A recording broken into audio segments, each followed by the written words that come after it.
Welcome back to this week's review of the new FX show Shōgun. And this will be my non-spoiler review. My full spoiler review will be later this week. And last week was the premiere of the show, and it gave us two very interesting episodes. And I will say they were a good intro to this new series. And we just got episode 3, and it offers a lot of action. But unfortunately, this week no one is boiled alive, for all of you sadists. Maybe next week. But I will say we do get a really nice boat race. So last week, at the end of episode 2, we saw an assassination attempt on John Blackthorne, also known as Ainjin's son. And he was a target because he's English and also has knowledge of trade routes that make him a threat to the Portuguese who are seeking control of Japan. And this week we learned that the assassin belonged to the Society of Amida. So it would be wise to get John out of Osaka as soon as possible. And Toranaga also needs to get out of the city as soon as possible, seeing as his life is also very much in danger. So episode 3 is titled Tomorrow is Tomorrow. And the main thing that we get out of this episode is a few very tense sequences. The first one involves an escort mission of Toranaga. And naturally, the regents are getting really antsy. And Ichido shows up just as the convoy is about to head off. And eventually this leads to a really intense ambush in the woods, and this is as Toranaga's cover is blown. And actually it's really up to John Blackthorne to save the day.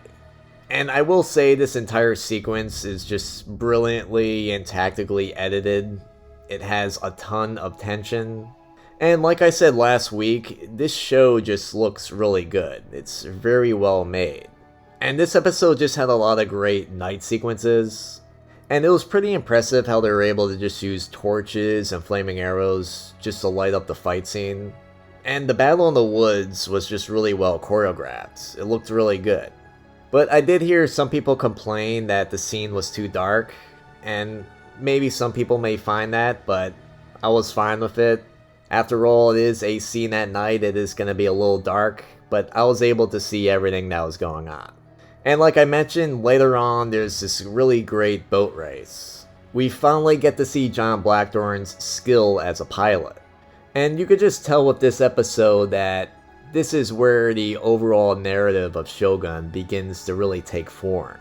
Episodes 1 and 2 were used to set up the central conflicts and the series' internal politics.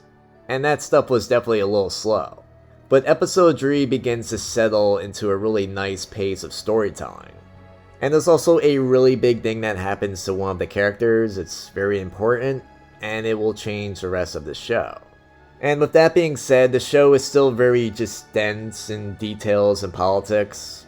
And it's not really a criticism for everyone. But for me, it's just an observation.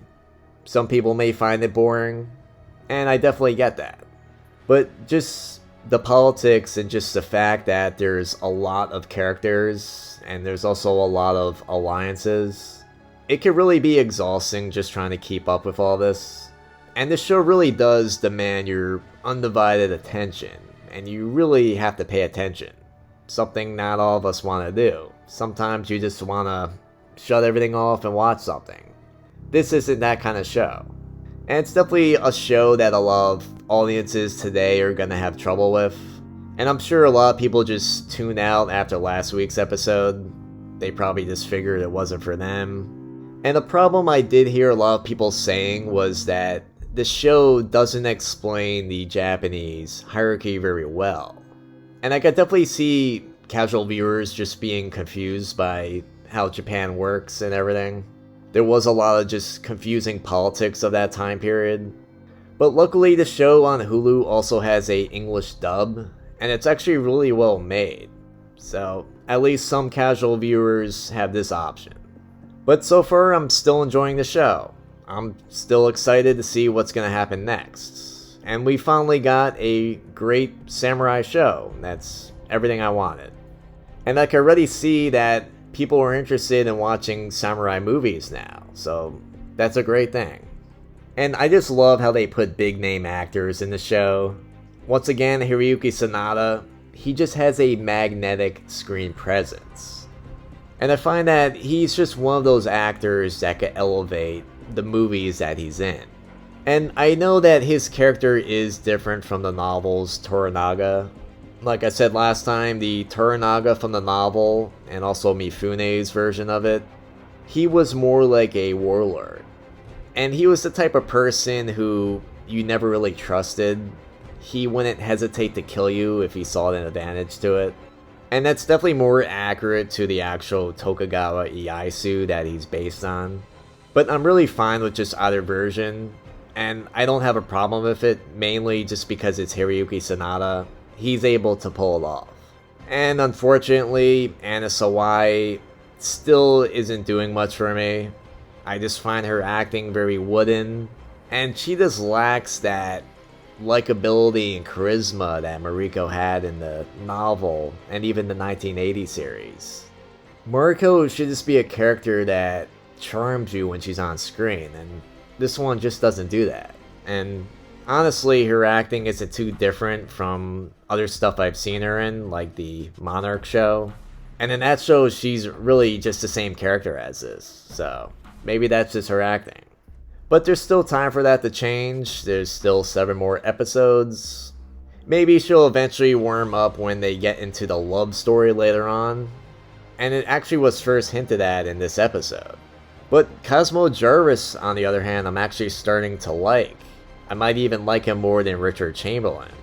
Peering into ladies' private quarters? And in this episode, we get that really awkward scene where John is just fake acting crazy. And this is not an easy scene to pull off. Worse than that, it's vulgar! And Cosmo's rendition of this terrible scene is nowhere as awkward as Chamberlain's. Though you could argue that Chamberlain's is a lot more entertaining. But Cosmo really excels in his more quiet moments. And I also found episode 3 to be much more funny than the previous 2. The other episodes were a lot more serious. This one's more lighter. And I really liked the ending scene too. It was nice. Anyway, that's it for episode 3. Let me know what you thought of it in the comments. And also, do you enjoy seeing John Blackthorne act crazy? Anyway, see you in the spoiler review. Thanks for watching.